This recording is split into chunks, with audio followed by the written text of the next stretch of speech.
Hey guys, just a real quick note on this podcast. It's broken up into two parts. First part, I have Kyle Nuebeck on to talk about his reporting of the Markelle Fultz situation and to get his perspective. We then talk to Rich a little bit more about the team's play of late and where they're going from here. So first off, we have Kyle. Then after the break, we have Rich. This was recorded before I left for the All-Star break. I didn't get a chance to put it together and post it before I had to fly out here to LA. It doesn't impact any of the content on the podcast outside of maybe our speculation on how much of it Joel Embiid will play in, and he ended up playing 8 minutes in the Rising Stars Challenge. So just like I said, a quick note. First half Kyle, second half Rich on the play of the team. This episode is brought to you by SeatGeek. Use promo code BEAT for $20 off your first SeatGeek purchase. All right, on to the show.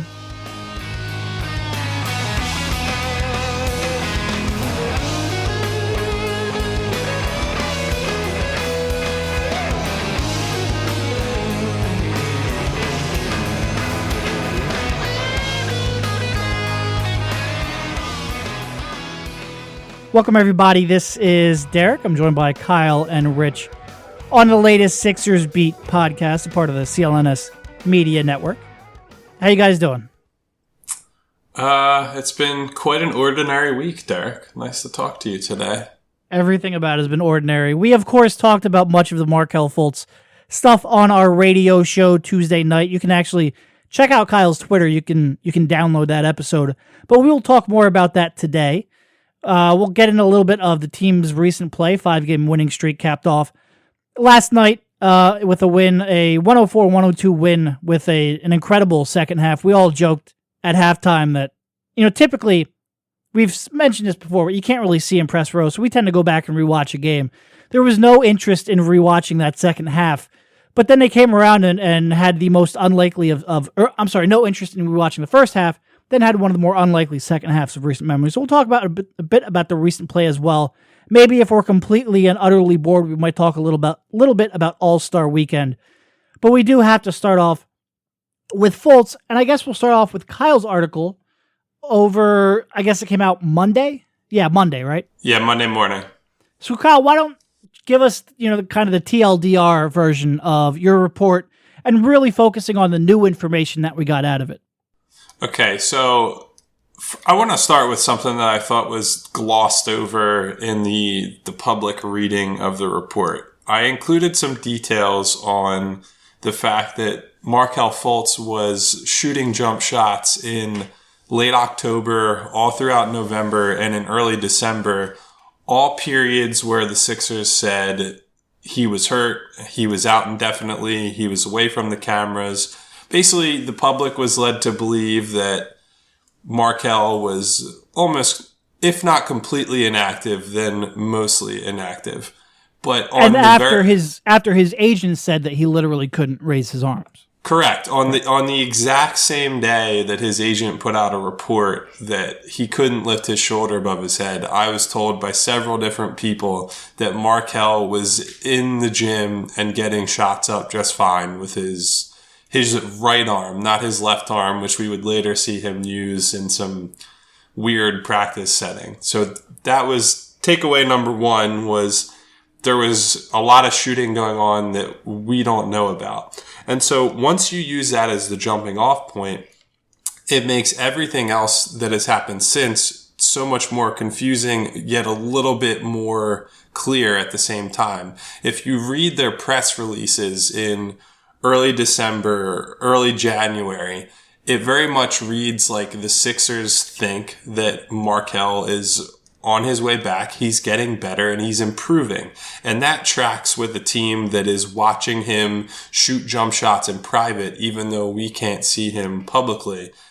Internally, the Sixers are saying, look, Markelle's back to a lot of what he was at Washington. He might not be the same exact player, but a much better version than we saw when he played in training camp, preseason, and the first 4 regular season games that he was involved in.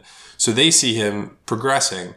Then all of a sudden, when us three and the various other local media get access to Markelle at the practice facility and before games starting in early January, we don't see that same progress that other team staffers and people around the organization and even people in Markelle's camp what they believe they have seen prior to that.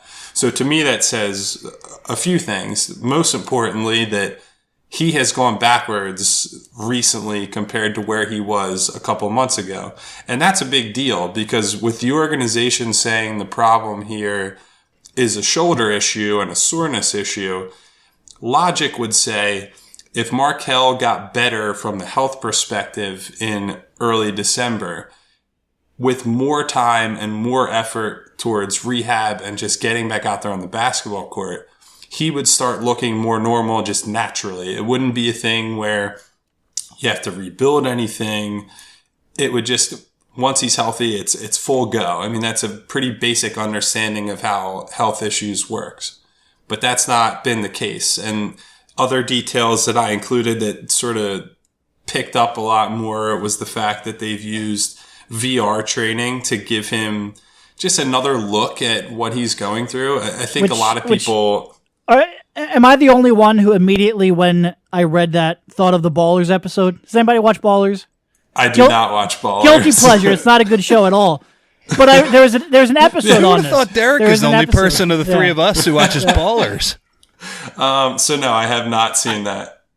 Yeah, that detail clearly got picked up by the larger outlets. You know what I mean? Yeah, so I think a lot of people seized on that, but to me, that was just one part of the bigger picture that, look, there are multiple things wrong with the situation. I never went so far as to say there was never any kind of shoulder thing. I think no matter who you talk to, people would at least say there's soreness or some kind of problem.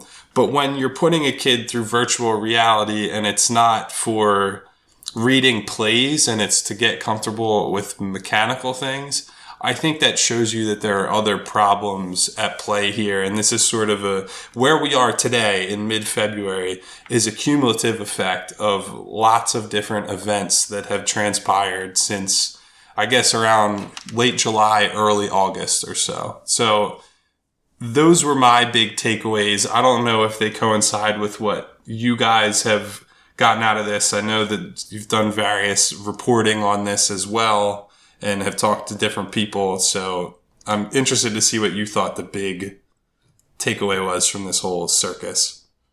Well, I think, first of all, going back to kind of like the progression of it, you can look at their press releases.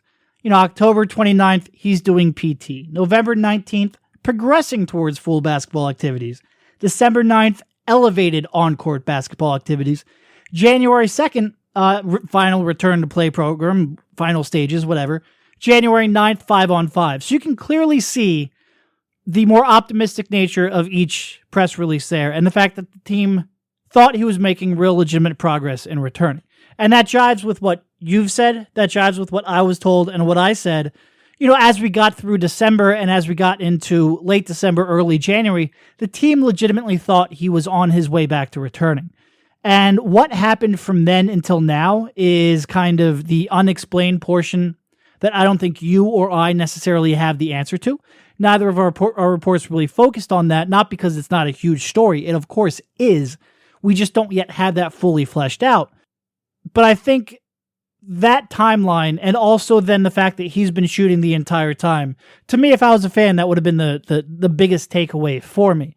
And one of the things you kind of left open in the air is, well, they still don't know whether or not they worked to make modifications to his shot in the summer. And that was kind of, okay, so I guess one thing I would say, people question, because whenever you see a report, you always question anonymous sources. I get that. It's kind of the skepticism you should have as a reader. So when two reports come out within 2 days of each other, you question that. Is this something that a party involved is trying to get out? And I guess what I'll say is the timing isn't coincidental. It's more that I was working on a report of a much larger scope. And after yours came out, I crossed off 70% of my report. And that's why, and kudos to you for getting that, by the way.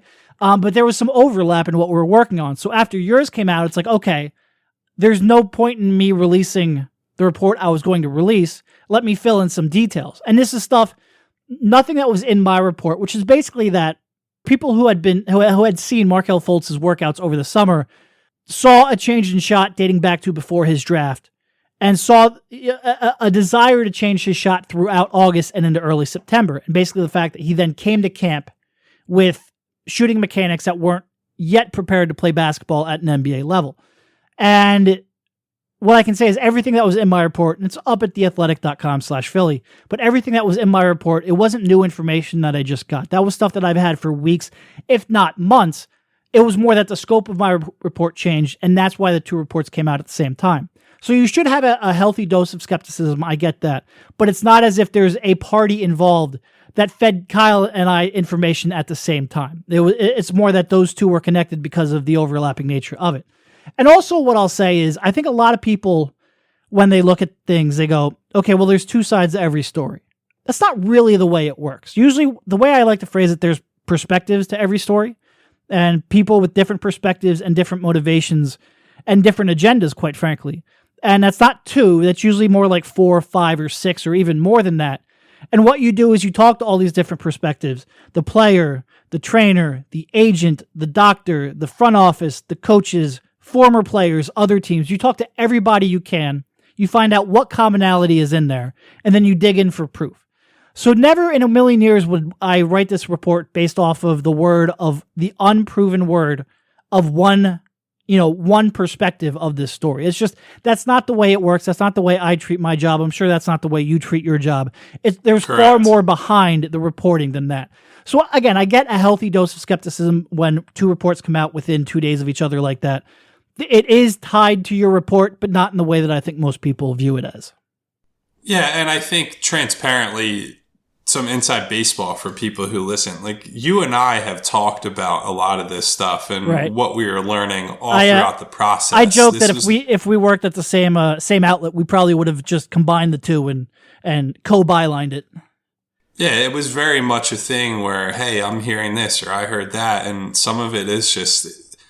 we were at stages throughout this process of reporting the story where it's like, okay, I need to get more confirmation here. And you would say the same thing. Then it's a couple months later and it's, well, we both are pretty much at the point where these stories are going to come out. And I know you and I were both sort of, at least I was living in a bit of fear that you were going to beat me to this story. And by what you mean by that is when I asked about it the Friday before, you lied your fucking ass off. Yes, I did, because I told you I was going to drop a story on Friday. You said, is it the Markelle story? I said, oh no, it's some other analysis thing.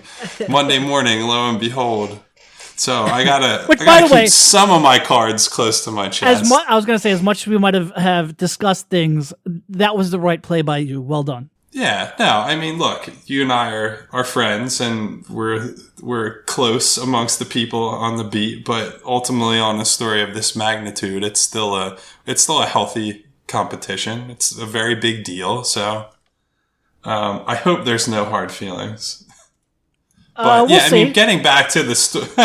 we'll let that one play out. You might never be on this podcast again, but we'll see. Oh, come on.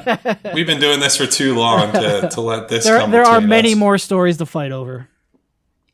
Correct. But anyway, to get back to the story, again, I think the critical thing here is that once the public timeline falls apart, I don't have to give you the perfect distillation or answer of what the problem is. Derek, I know you went more direct with your shot mechanics story, but once you pull apart the timeline and say what they're saying is not what's happening or it doesn't match what's happening internally, then that opens up everything to just, it's absolutely right to question the team, to question Markelle, to question Keith Williams, the trainer, to question everybody involved in this process, because when your stories contradict or conflict or don't match up with the evidence that's compiled from various conversations from people with all different agendas, it's a tell that people are lying or that they're hiding things. So that, I think, speaks for itself. I don't necessarily need to draw a conclusion for anybody, but you can see how we may have gotten to where we are today based on that. Yeah, I mean, it's I just think that was something to address because so many people had that question. Yes. But certainly, and I mean, like I said, key takeaways, at least from my perspective, he was shooting the entire time. The team was really optimistic in mid-December, early January. They've tried some innovative techniques to try to get him back to where he was. And the fact that, people who had been privy to workouts with Markelle dating back to before the draft noticed a change in shot mechanics, and multiple sources who then saw workouts in August and early September, again, convey that as them trying to work on changes to his shooting mechanics. And then also the fact that he came to camp and he wasn't prepared to play. So those to me are the main takeaways. Though by no means does any of that mean that is a full story. I think we still acknowledge that there is a huge, huge, huge story to tell on what exactly has happened between, let's say, December and now, and what's taking so long, and what the real progress is, how close he is, what we can expect when he comes back. So that's honestly right now probably the more important story, but also the one that's going to be a little bit harder to get. But I mean that's pretty much what we have. I guess I will say, and this is before I let you go, because Kyle kind of has to run. Rich and I are going to record the rest of the podcast, and then I have to get going because I have to fly out to LA.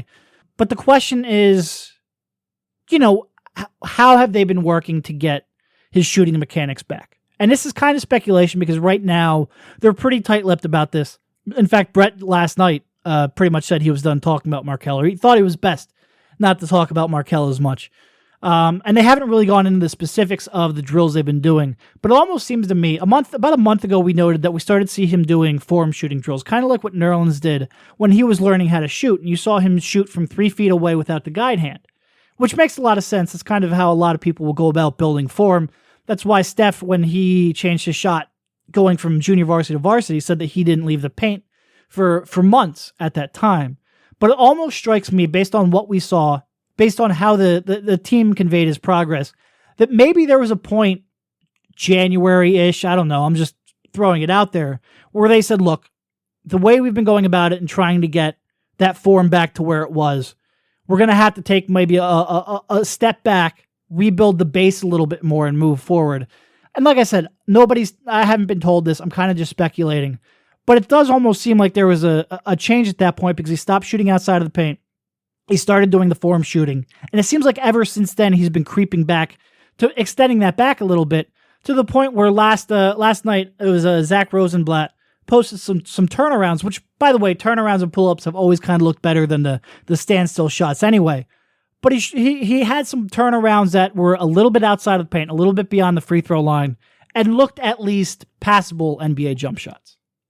Yeah, and I think there has, at the very least, by putting him into that process, I think there's been an acknowledgement of, okay, this is a much more serious problem than we treated it as when he showed up in September. Because the quotes in September made it seem like, okay, we'll slap a Band-Aid on this, you'll be good to go. Right. I think I described it to you or somebody else last night. I said they thought it was something they could put a Band-Aid on when really it was more like an amputation. Like they had no idea that this was a problem to this degree. Brett Brown came out and said... Maybe not an amputation because we want him to get it back, but... Okay, they're going to attach a limb then. Let's put it that way. So I think that Brett Brown came out and said, we're going to help him reclaim it and it'll take some work, but it did not seem from an urgency standpoint that they expressed the level of concern that matches what we've seen happen since. And I mean, it's easy to kill them for it. They certainly share blame in this because he's under their control for the last however many months here, 4 months, 5 months, and has not gotten a whole lot better. But at the same time, this is such uncharted territory that it's like, well, if a kid came back with a weird jumper and I was the coach, I don't know that my first thought would be, we need to completely rebuild it and he's not going to be able to shoot anymore, especially when you specifically drafted him because of his jumper. So it's a very confusing situation that has changed a whole lot in the months since they learned it was a problem. And I imagine there will be plenty of twists and turns in the months ahead. Yep. And look, I guess if I'm looking for an explanation on why it looked like he was making progress in December. Mid-January, it looked like he took a step back. And this whole thing has taken much longer than any of us expected.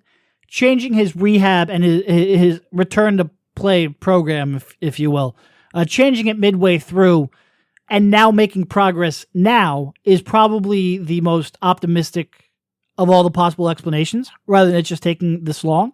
Like maybe taking the wrong approach at the beginning, now having the right approach and building up from there. That would be kind of the best case scenario. Yeah, so all right. One last thing before I go. I just want to say you and I have taken some grief, Derek, in terms of like, just leave the kid alone, all that stuff. I don't think any of the reporting that we have done, there's been no objective here for us to say, we want this kid to fail or we're doing this to shame him or anything else. The entire reason these stories have come out and that Derek and I have been working on this stuff is because it's a story that is critical to the fans. It's something that the organization has clearly been a little deceptive on. There's been just a lot of stuff going on here that it is our job to report on what's going on and let people know this is what's happening behind closed doors, behind the scenes. And like personally, I would love for Markelle to come back and be the really entertaining and tremendously talented basketball player that we saw at Washington. But this is not about wish fulfillment. I'm here to tell you what I know and what people are telling me, and we'll see how it unfolds from there. No, I would say Kyle and I, we got cursed at on the radio, live on the radio the other day because we wouldn't call Markelle a bust. I think of most people, we're probably much more in the wait and see and the recognizing his talent mode than maybe the average fan out there. We're certainly not rooting for Markelle to fail, but we do have a story to tell. And thank you, Kyle, for jumping on. You do have to get going, so we will let you go. One final question: Do you think he will play this year? I do not think he will play this year, just because there's no evidence recently to suggest that he will. I wouldn't rule it out altogether, but if we're putting odds on it, I don't think they're good, and I think it's a lot more likely that we're not going to see him return until next season. All right, thank you. And after this short commercial break, we will bring Rich on. All right, we're going to talk to Rich about the team's recent play in a bit. But before we do, a quick word from our sponsor, SeatGeek. Are you like me, looking to buy tickets to the upcoming Phillies season? Perhaps you're out in LA for the NBA All-Star Game this weekend? Buying tickets to sports and concerts can be complicated and confusing, but there is a better way to buy, with SeatGeek. SeatGeek is the smartest, easiest way to get tickets to every type of live event. Whether you're searching for a last-minute deal, planning a night out, or need to find the perfect gift, SeatGeek helps you find the best seats at the best prices, fully guaranteed. Opening day baseball has been a tradition in my family dating back decades. And when I went to buy tickets for opening day this year, I knew exactly where to look: SeatGeek. Not only could I find my tickets within minutes, but I always had the peace of mind that I was getting the absolute best deal possible. SeatGeek is designed to make your ticket buying experience easier than ever. SeatGeek saves you time and money by searching multiple ticket sites to compare prices and find amazing deals. And to get the most bang for your buck, SeatGeek grades every ticket based on value to help you immediately identify the best seats that fit your budget. Plus, every purchase is fully guaranteed, so you can shop for tickets on SeatGeek with confidence. Best of all, our listeners get $20 off their first SeatGeek purchase. Just download the SeatGeek app, enter promo code BEAT today. That's promo code BEAT for $20 off your first SeatGeek purchase. Hey, Rich, how you doing? I'm good, man. You're believe it or not, you were actually on the phone during that first half of the podcast, but we kind of let Kyle go because he had to get going. I guess real quick before we get into the basketball talk, which we do want to do because I think we're all at this point a little burned out over the Markelle stuff. Did you see the videos posted by Zach last night before the game? Yeah, I saw them this morning when you tweeted them out. Did you have any real opinions on them? Well, my first opinion was I've been showing up early for the games over the past couple weeks, and I basically every time I show up, it's the night he decides to not shoot before the game. Right. So yeah, as far as what I saw on video, he I don't think it looks great, but it was outside of the paint, and it did look functional, at least a little bit. I will say it is really weird that his turnaround jumpers seem to look the best. Yeah. That a shot where you're spinning your body and you're basically out of control, how that looks better than literally just pulling up with your shoulder square to the basket. Yeah, it would be a great question. Why is it maybe there's less thought when you're reacting like that?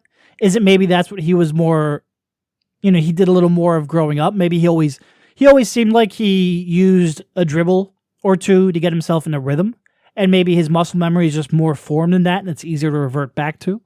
It would be a really good question I'd love to get answers to. But as Brett Brown kind of mentioned last night, he thinks it's best not to talk about Markelle right now, which is understandable, I think, from the coach, especially when he doesn't necessarily have all the answers. But yeah, I thought on a scale of 1 to 10, those jumpers may be a 6, and it's kind of hard to judge from the angle we had. His angle was kind of underneath the basket a little bit, or at least along the baseline. You'd prefer it to be on the side to get a little better view of any hitch or pause or motion in that shot. But maybe a 5 or a 6 on a scale of 1 to 10, which, considering it's the first time we've seen him shoot outside of the paint in a month, progress, I guess. I'll give it progress. And in reference to Brett's comments last night, I mean, totally understandable why he wouldn't want to talk about it anymore. But two things: one, when the Sixers still have Fultz moving along as a possibility to play this year, you kind of have to talk about it. Yep. There's going to be some interest. And then the other thing too, I mean, when Embiid comes out and says that he's not sure the people around Fultz have his best interests, that's certainly going to be a talking point. Yeah, and that's what the question was about. Does he have any concern that Embiid made these comments? It wasn't even really about Fultz and his rehab, but it seems like either he's shutting down or the team's shutting down him from talking about the subject, which, it's gotten a lot of scrutiny lately. It will continue to get more scrutiny, and we'll see how long that embargo lasts, but we'll see. I will say I'm mildly optimistic. Like I said, my wackadoo theory right now is kind of like they took a step back, maybe worked from the base up a little more than they had been, and maybe that's why he started off with that form shooting, then within the paint, now moving slightly outside of the paint. Maybe that is indication of actual progress. I think maybe at this point I'm just grasping at straws, naively optimistic. I don't know, but maybe there's a resolution in sight. Who knows? Maybe you have a tinfoil hat on. I don't know. Yeah, I mean, for the Sixers, it's not just the All-Star break; it's a Fultz break.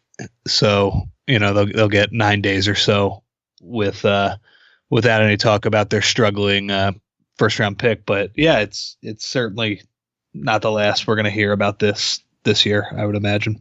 Well, hopefully they have a chance to get their messaging on point and consistent over that time.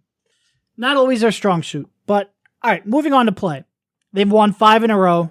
Last night's game, maybe the most probable of them all, certainly the most improbable of them all, playing a relatively struggling Miami team, but also a team that's right there with them in the race for an Eastern Conference playoff spot.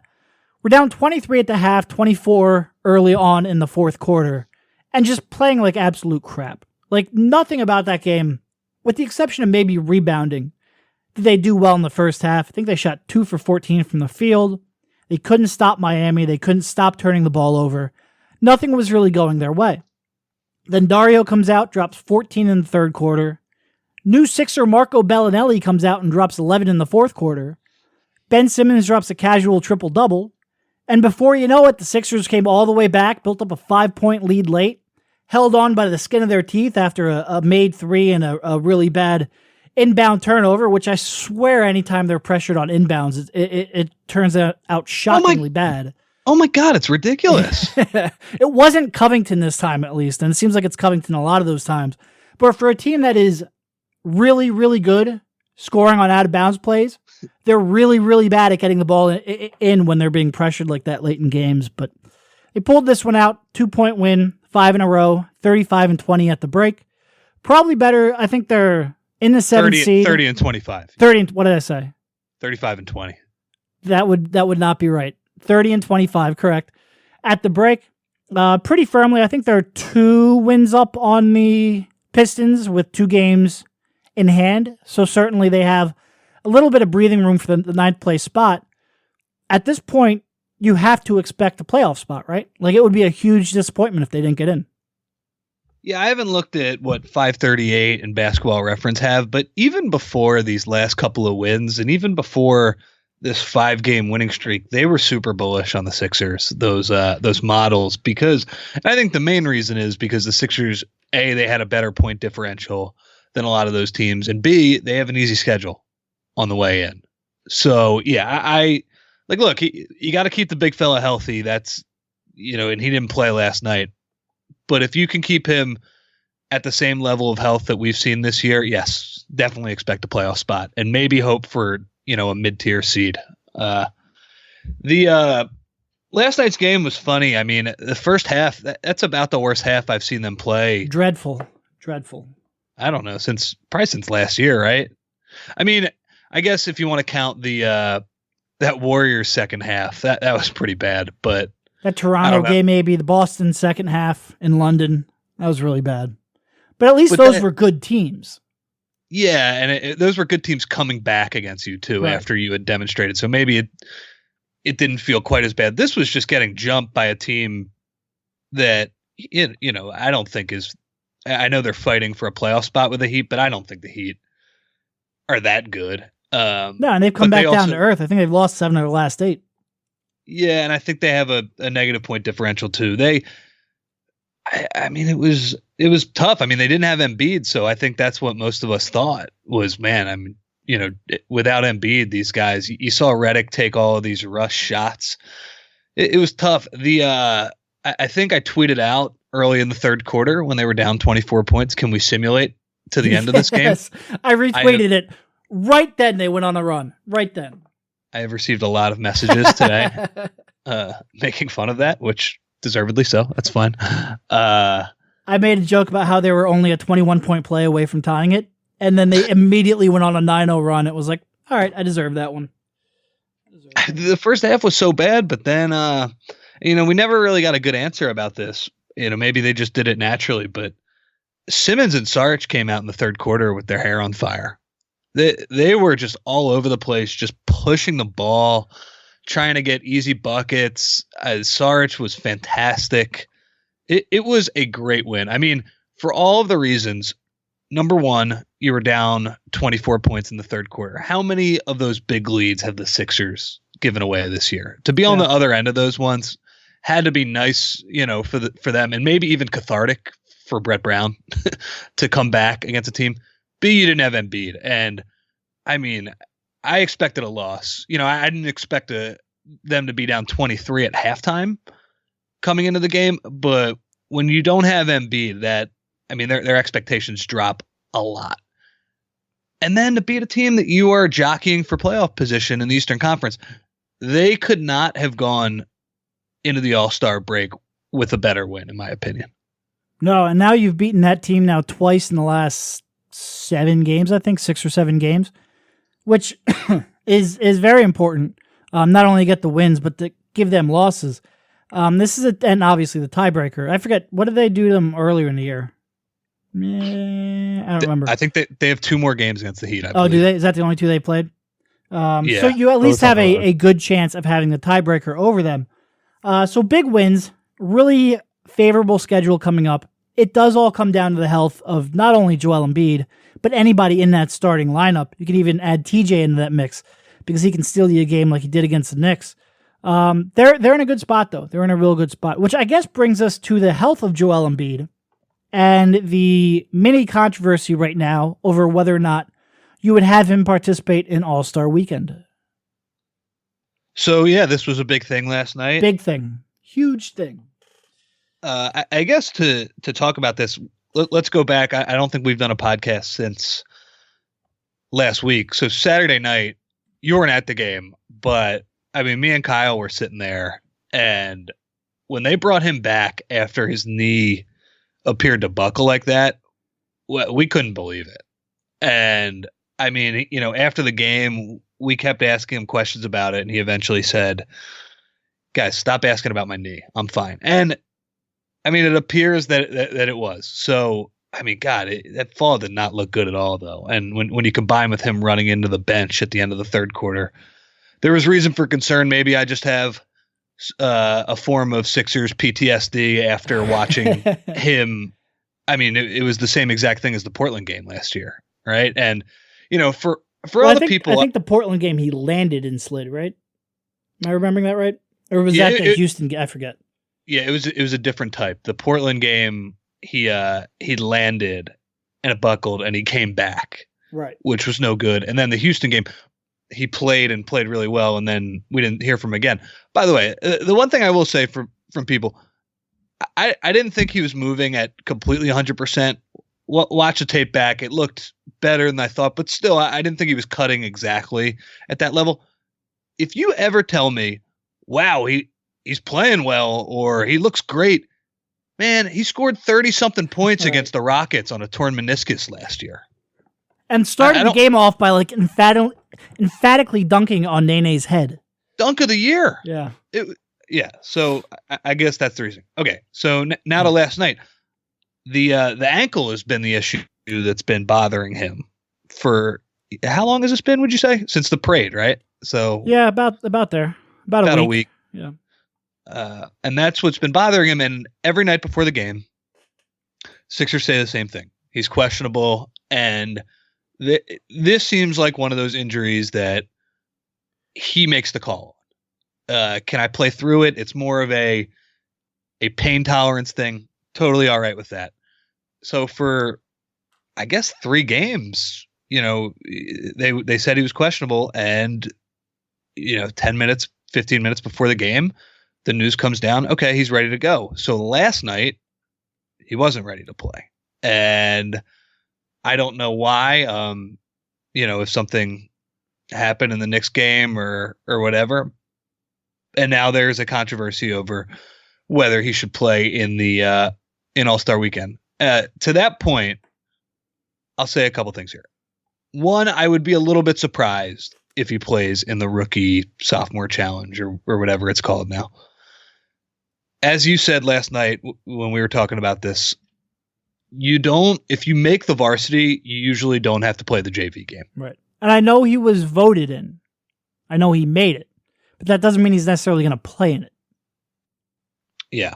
And, I mean, with him, as long as he shows up, I remember he tweeted during the game last year. That was easily the most memorable part about it. Well, the other memorable thing, which is kind of gotten lost on the internet, he threw a grape or something into Dario's mouth, like a high arcing jump shot that Dario caught and basically cracked up the whole world team with. Those were the 2 most memorable things about that game. So I don't think he's going to play in that game. But even if he did, we need to talk about what these all-star events are. I mean, he's in the skills challenge too on Saturday night. Right. Yes. Correct. So that's the itinerary. It's the rookie sophomore game, the skills challenge, and then the regular all-star game. Me and you spend a lot of time bitching about how terrible the all-star game is. They don't try. It's literally just dunks and wide open threes. That is less stressful than a practice to go through. For sure. Yep. And also too, maybe his ankle feels a little better a couple of days from now too. I mean, he's going to have, at least 3 days on each side to get it better. And also too, like, is rest the only way to get the ankle better? Obviously, I mean, I sprained my ankle in high school. You had to do a lot of, mobility training and stuff like that. It's not just putting your feet up and dealing with that when you sprain your ankle. So I don't think this is a big deal. If he is good, he should play in the All-Star game. He earned it. Yeah. And he's going to enjoy it. So there seems to be almost a weird reaction from fans, like that they deserve him to play on Wednesday, and if you can't give them that, then you don't get the reward of playing in the All-Star game, which is a weird reaction to me. But like a lot of fans seemed like really upset and really scorned that he didn't play in an important game. When this is all about his health, it should be about his health. And look, Rising Stars Challenge on Friday. Like you, I'd be a little surprised if he plays in that anyway. And don't even talk to me about the Skills Challenge on Saturday. Like that's jogging through some cones. Right. That's not basketball. That's less, less strain on his ankle than a freaking walkthrough at practice. Like it's just not, who cares? So really what you're talking about is Tuesday off, Wednesday off, Thursday off, Friday off, Saturday Skills Challenge bullshit, and a game on Sunday. So you're talking Tuesday, Wednesday, Thursday, Friday, Saturday. You're talking 5 days off. And then probably Monday or Tuesday off, right? Right. So if he's feeling better, if that 5 days off makes him feel better than the 1 day off he got Tuesday, and he's good to go on Sunday, why in the fuck should a second-year player who had to sit out 2 years, who's been working hard to get to this point, if his ankle is better, if there's no swelling, if there's no risk of re-injury, he should sit out to placate you, the fans? Like, that's absurd. Him sitting out was not done to get him ready for the All-Star game. Him sitting out was not done to get him rest for the All-Star weekend. Him sitting out was because he had swelling in his ankle, and they didn't think it was prudent to play him on Wednesday night. Nothing to do with Thursday, nothing to do with Friday or Saturday or Sunday. Wednesday night. And I will say, watching him warm up on Monday during his pregame, his pregame routine, I saw him grab his ankle a couple different times. And you wonder whether or not that was nagging him at the time. He played through it on Monday. But I do think there is something with the ankle. And like we said, if a couple more days off, he's ready to go for the All-Star game, he should get that reward. It was a very, I think a lot of people, I got everything from, he's glass to he doesn't, he's more interested in the All-Star game. It's nothing to do with it. He felt like it, he and the team felt like it wasn't prudent for him to play that night. He's played, before that, he played 17 of the last 18 games. He's been playing through these bumps and bruises. He's been playing through injuries. He's been playing, by the way, at a superstar level, even when his knee sores, even when his ankles sore. He's been producing night in and night out. He should play in the All-Star game if he's healthy. If he's not healthy, I agree, don't play. But if he's healthy and good to go, I have no problem with it. I mean, the point boils down to playing an actual NBA basketball game is a lot more stressful than any of these things he's going to be doing this weekend. Absolutely. And it boils down to why I was concerned on Saturday night. If he's not feeling great, then why play him on a Wednesday night in February against the Heat? I know that's an important game. Or why play him on a Saturday night in February against the Clippers? It just doesn't make sense. And like you said, too, in general, you should be thrilled with how much he's playing. 17 of 18 games, he's playing back-to-backs now. Yeah, so that was a little bothersome, but I think we can probably move on from it. He should play in the All-Star game. I am sure he will be more excited than anybody else there about getting on that stage. That will mean something to him after all he's been through and how much he loves the bright lights. So this experience, while I won't be watching, you'll be there. While It'll be the first All-Star game I've watched in years. While I won't be watching the game, hopefully I have something better to do. Anything. He will. I think it'll definitely be a positive experience for him. It's a shame the Sixers didn't get anyone in the 3-point shooting contest, because that's the one I still enjoy watching. But they should let him do it. Oh, he'd get through like a rack and a half. Oh, it'd be hilarious. Yeah. Cool. I mean, I guess. Any thoughts on Bellinelli's debut? Yeah, I mean, I wrote about it today for The Athletic. You can check that article out there.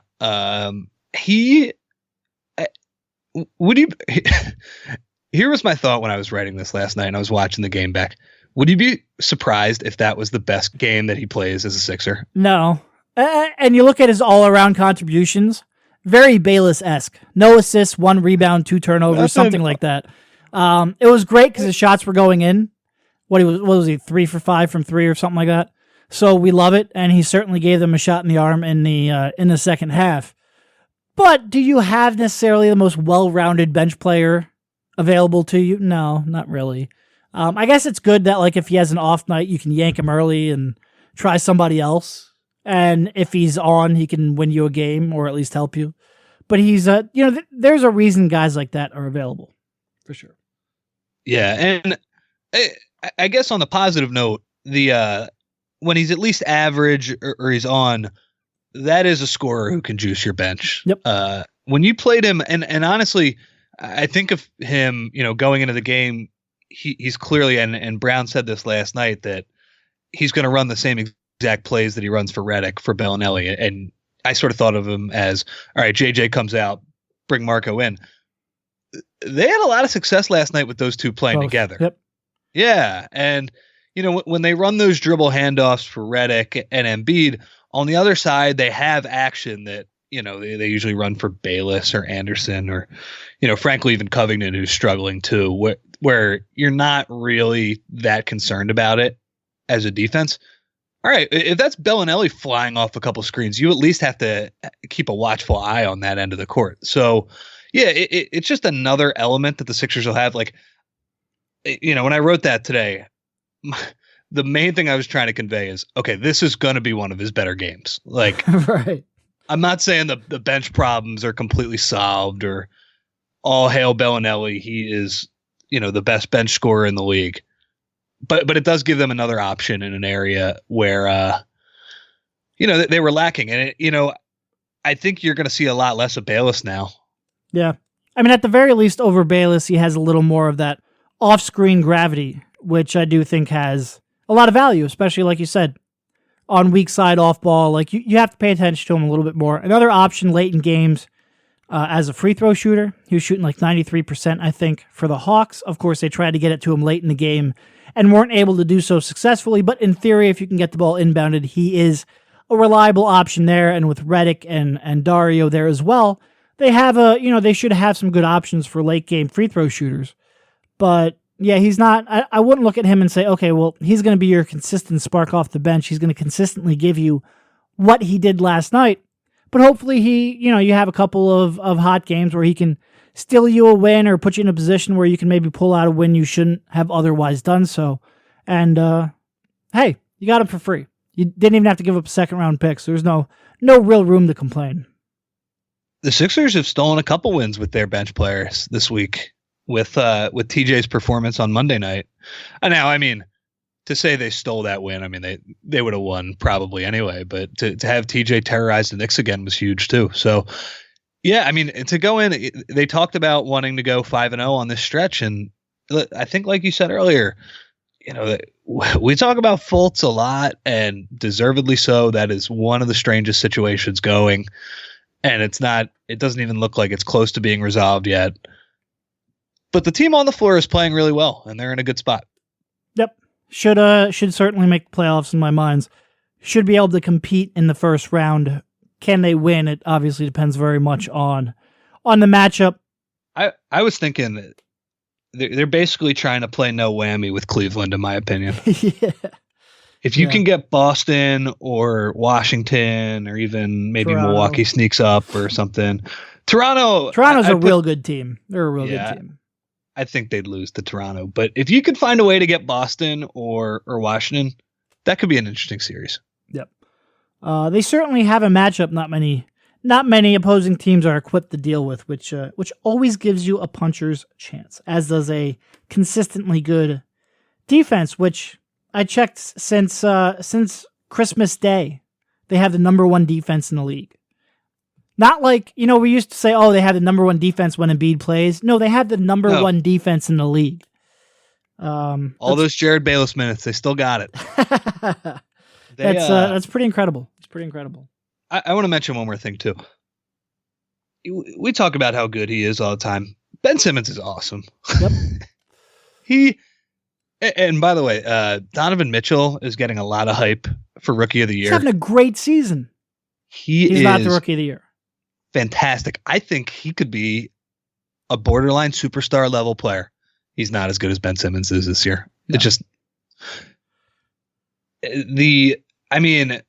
Think about, let me see his line. He had 18 points, 12 rebounds, and 10 assists last night. That was just organic. He's not even trying to get these triple doubles. Like, when you would see Rajon Rondo back, a few years ago get these triple doubles, he'd be just, he'd be going all out for these rebounds, or Westbrook or something like that. Ben just gets these easily. And we talk about the offense. God, his defense is so good. Yep. No, Westbrook last year was the worst. And that's part of the reason why triple double designation is completely dumb. Like, it's absolutely absurd. It's just a completely arbitrary cutoff on 3 different statistics, where for some oddball wackadoo reason, we'll say, a 16, 10, and 10 game deserves that designation, but a 32, 8, and 8 game, well, you missed the cut, and that leads to some rebound chasing, some assist hunting that isn't necessarily, like you said, within the flow of a natural game. But Ben's have been. I think Ben's up to 6 triple doubles. The only triple double that probably was not within the flow of the game was TJ the other night against the Knicks when he got. Well, first of all, when he took a pull up jump shot, which TJ doesn't do, and then he chased out 1 rebound. But TJ deserved it. I'm glad he got it. But that was not quite as natural as Ben. Did you see the video of Brett after the game? No. So the Sixers have done this, which I think is smart, by the way. The Eagles have done this for years. They show their, when there's a big win, they show the locker room celebration afterwards. And this was, he was giving the bell to TJ, and Brett said, have you ever seen somebody go after a rebound fucking harder than that? Which was great. And then TJ got mad. Somebody poured chocolate milk on him. So that seems to be going well. I saw the chocolate milk part. I did see that one. Also, I saw the Daily News cover, which was fantastic. He's such a troll. One more note on last night's game. The Sixers just played harder than the Heat in the second half. Yep. And the real reason, or the real place you can see that, they rebounded 47% of their misses. I know. Trevor Booker, Holmes were just awesome. I mean, they were relentless on the board. Simmons too. Yeah. In the second half, they out-rebounded them 31-9. Now, part of that is that the Sixers made a whole lot more shots than the Heat did. But not that many, man. They shot 9 for 35 for the game from 3. I know. But they destroyed them on the glass. Destroyed them. It was, and they destroyed them in the first half too. Even when the Sixers were missing shots, and the Heat should have had real easy offensive rebound or defensive rebound opportunities. Also, real quick before we head out, we gotta at least acknowledge how absurd Dario Saric is playing. Absurd. Fantastic. And it's funny. He one of my favorite subplots of this season that we get sort of behind the scenes is after the game, the 3 or 4 best players, or if it's Embiid and he doesn't play well, I mean, he always talks. But, among the bid players, who plays the best, they'll usually talk at the sort of makeshift podium the Sixers have in their locker room. You can get other people at their lockers if you want. Dario, he does not like talking to big groups. I figured out recently. Pretty good one-on-one, though. He's very good one-on-one. I mean, that honestly might be the easiest thing I wrote all year, just transcribing his stuff. But he doesn't like talking to big groups, but he's good-natured about it. He's a little grumpy, but he's not, violent or anything about it. So he has been getting called up to that podium a lot recently because, as you said, he has been freaking awesome. And every night he's been awesome. So a couple nights ago, he got in an argument with a couple of the PR people who wanted him to go up to the podium. He basically said, I didn't play that well. What? I shouldn't have to do this. And I looked down at my phone just to check the box score. I think he shot 4 of 6 from 3 and 8 of 11 from the field for 18 points, with maybe like 8 to 10 rebounds. He was awesome. And he's sitting there, well, I don't want to talk about this. I didn't play that well. And he's been great. He's had to go to the podium pretty much every night because he's just been so damn consistent. He got up there the other night and he was kind of grumbling about it. He goes, okay, you got 3 questions. And he, of course, ended up taking more, but he has a little bit of a playful side to him like that. Over his last 22 games, 17.6 points, 6.9 rebounds, 2.9 assists. Really good numbers until you get the percentages. 48.9% from the field, 46.2% from three, 94.9% from the line. Those numbers go from really, really good to absolutely fucking incredible because he doesn't have the biggest role on this team. Not with Ben Simmons, not with Joel Embiid, not with eventually Markelle Fultz. He has to be able to find a way to be effective in the role and with the touches that he does get. And to be putting up that kind of efficiency as a third or fourth option, that is so much, like if you would have listed out all the things that you could take away positive from this season, Embiid healthy, obviously number one, playing at a borderline MVP level, obviously a huge deal. Ben Simmons looking like a legitimate all-star year one, huge deal. Dario Saric taking that step into being a hyper-efficient role player, enormous. And as we saw last night, when Embiid is out and he needs to do more, he's happy to do that too. I mean, he was hunting shots last night. But yeah, we questioned it coming into the year. Could he fulfill this role where he doesn't get the ball that much and he needs to be an efficient shooter? And so far, this is about as good as you could ask for. Yep, absolutely. Always believed in Dario. Questioned the fit a little bit. Looks like he's answered that question. So he's a very key piece. He's a very key piece. And also, I mean, to your original point about how well the Sixers are defending, we worried about the fit with Simmons and him defensively. Well, look, you've got two pretty not so great defenders in there in Dario and JJ. Hey, fucking A, they're still the best defensive team in the league. They're fine, yeah. When you got three studs like Simmons, Covington, and Embiid alongside of those two guys, you can do a lot. And the fact that we can lump Simmons into that group, another fantastic development. Just huge. He blanketed D Wade, and again, D Wade's old D Wade, but he blanketed him last night. We thought that last shot was going down, though. Oh, it was 100%. Look, Ben contested it, but it was a straightaway three. Wade got it up. It looked on target from where we were sitting, and ooh, boy, has that three gone in a lot of times over the last few years. I feel like they're shooting 90%. On that hoop. Yep. On that hoop, that three has gone in all the time. Right. On that. Yeah. the Super Bowl mojo continues. Yep.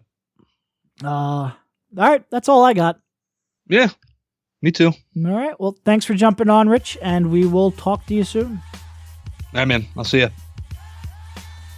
You've been listening to the Sixers Beat right here on LibertyBallers.com and LibertyBroadcast.co.